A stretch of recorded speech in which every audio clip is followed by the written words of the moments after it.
home for lunch. Kind of felt like a cigar. It doesn't hit me that often, but it was like, yeah, I want to smoke a cigar. But I just have a limited time, so I wanted to smoke that much of a cigar. So that Rocky Patel 1999 Connecticut that I had cut into before, so I cut off another little chunk, put it in this little guy, which is a little Peterson. Are you gonna focus? Come on, you can focus. I would say it's a Rocky rustication, but it's an X105 shape with a military mount. And it's on the silver band, it says, it's inscribed golfer. So I guess this would be great for out on the links. You could just take the bit out and put it in your pocket and not be damaging anything. That's the beauty of these military mounts. I keep one in my work vest, my high-vis field vest, although it's an okay smoker. This one is really a nose warmer, I'll tell you what. So it would fit under a big brimmed hat, but especially with the cigar, which is a little more strident, robust smoke, you can like snort it in pretty easy. A nose warmer.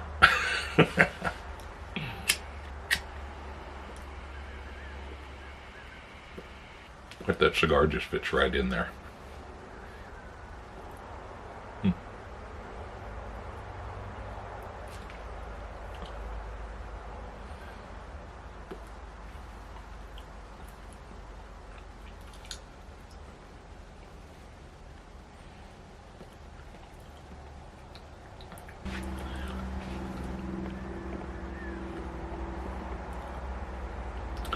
But it's a nicely made pipe, and I like the look of it. It's kind of a European rustication, you know, in a sandblast.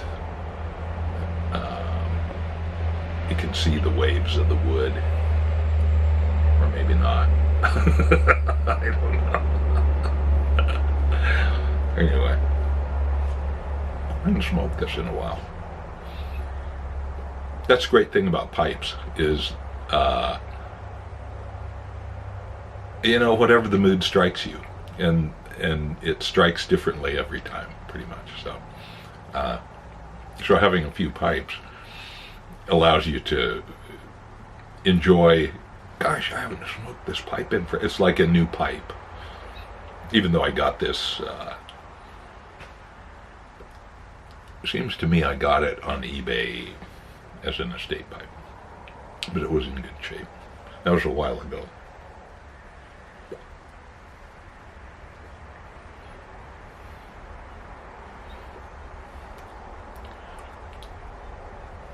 So I ride with a motorcycle club. We meet once a month on the third weekend. Really fun. Nice bunch of guys. I've been doing that for 30 plus years. So I remember when I was a new guy, and it was like, oh yeah, these guys have been around the block.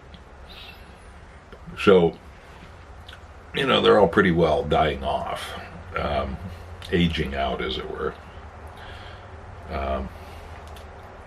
Having lived good, full lives. That's the thing about motorcycles, you know, it's like this totally optional activity. So if you do it, if you enjoy it, it's kind of a passion project, you know. So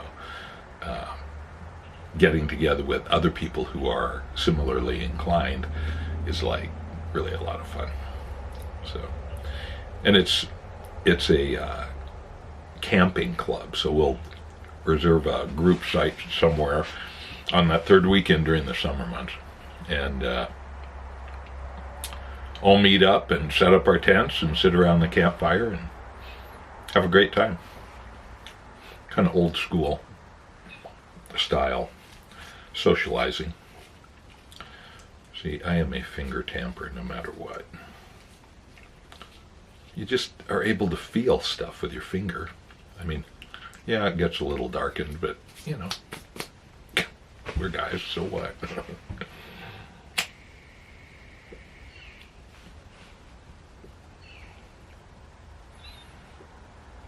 The smell of the cigar reminds me of playing Little League football, just as a little kid, you know.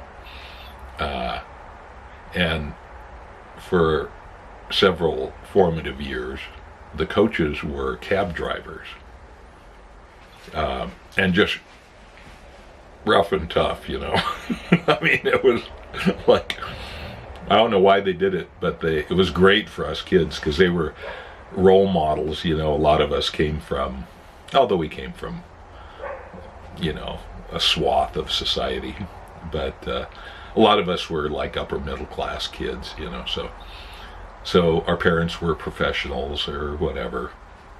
And so these guys, man, these were blue collar with a dark blue shade, you know. And they were great. They were great. Beer bellies, you know, some days you'd go to practice and they'd be there and their eyes would be a little bloodshot, you know, and they'd smell like beer and sweat and cigars. I still remember that. And it was great. It was great. It was like, oh, this is what men are about. Yeah. Or it expanded, you know, what we thought of as, because our parents were all pretty refined, I think.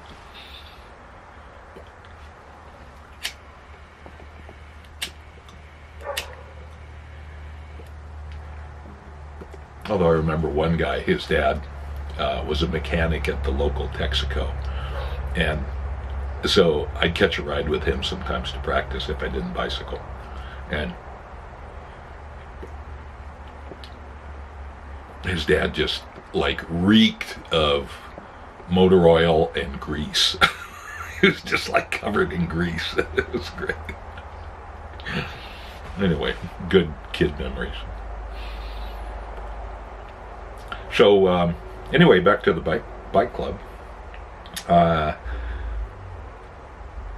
It's been good for me. It's been a lot of fun. And so one of the oldest members is, he lives up on Whidbey Island. So I was up there on Sunday going to my other friends on Whidbey. And I always stop in and say hello. And so we chatted for an hour. And he's just sharp as can be. You know, I hope I'm that good when I'm 89, if I make it to 89. But he said, here, I've got this old vest, club vest. And so back in the day, lunch,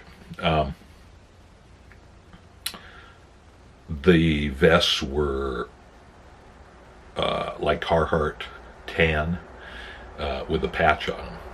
And so kind of an overlay. I think they switched to black leather just because that's more motorcycle-y, I don't know, whatever. But we called those Wheaton vests. And they were extinct when I joined the club 30 plus years ago. This club's been going for almost 60 years.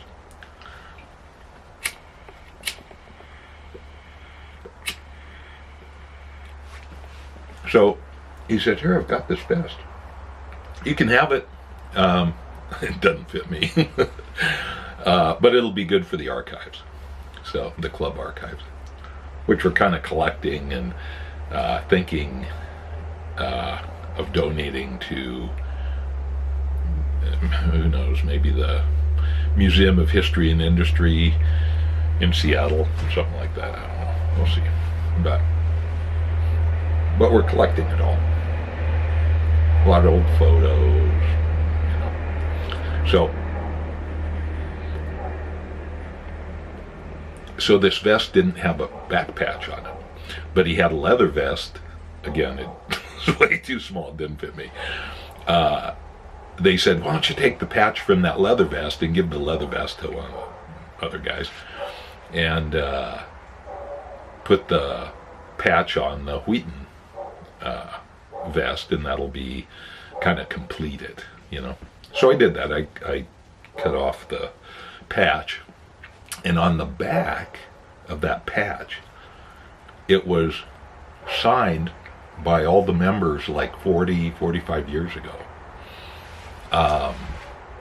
That back patch was, the inside of it, the back side of it, in ballpoint pen, you know, because Ron was going to move to Australia at the time.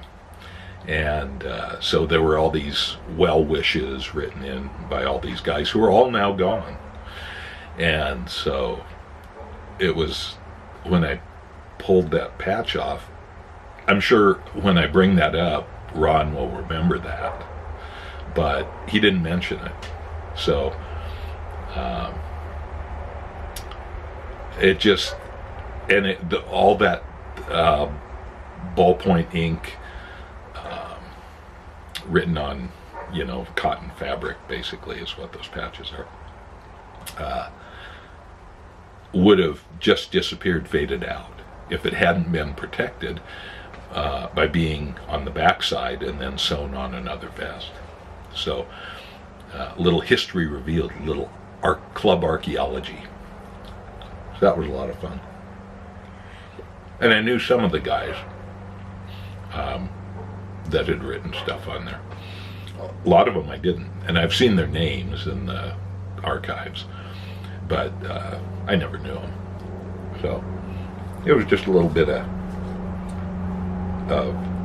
history that was kind of poignant, you know. So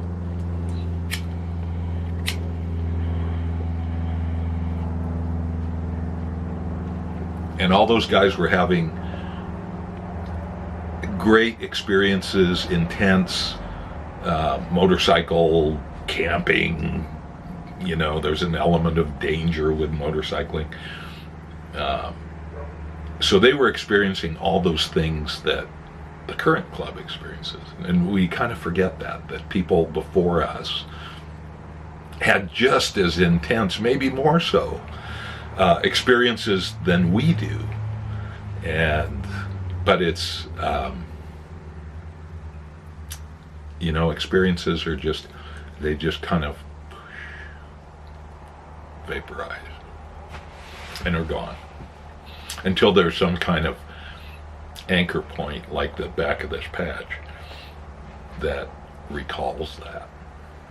So anyway, it's a lot of fun. It's a lot of fun. Made my first fire in the wood stove last night. Kind of a cool night here. It was frosty in some higher elevations. So autumn's here. And the woodshed is full. Oh yeah, that feels great. So, and I have 2 years plus of wood from that maple tree sitting up there. So,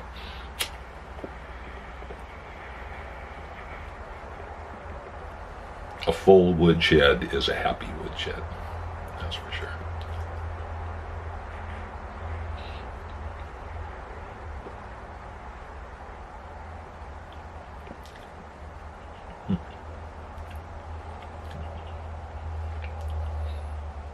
I should try that cigar thing. Although I can see that I'm going to have to use a tool here to get some of that wrapper, which was tight against the sides, that my finger can't prise off there. There we go.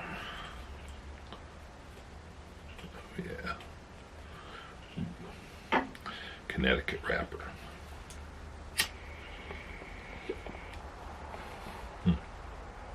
Nice.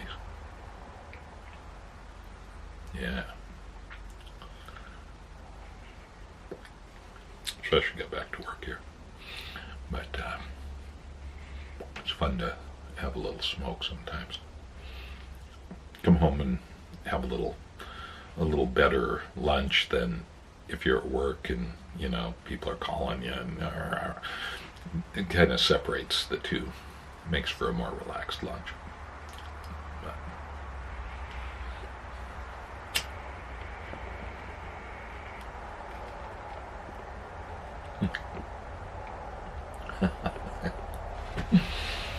So it's a little dinky pipe, but it's kind of perfect for this.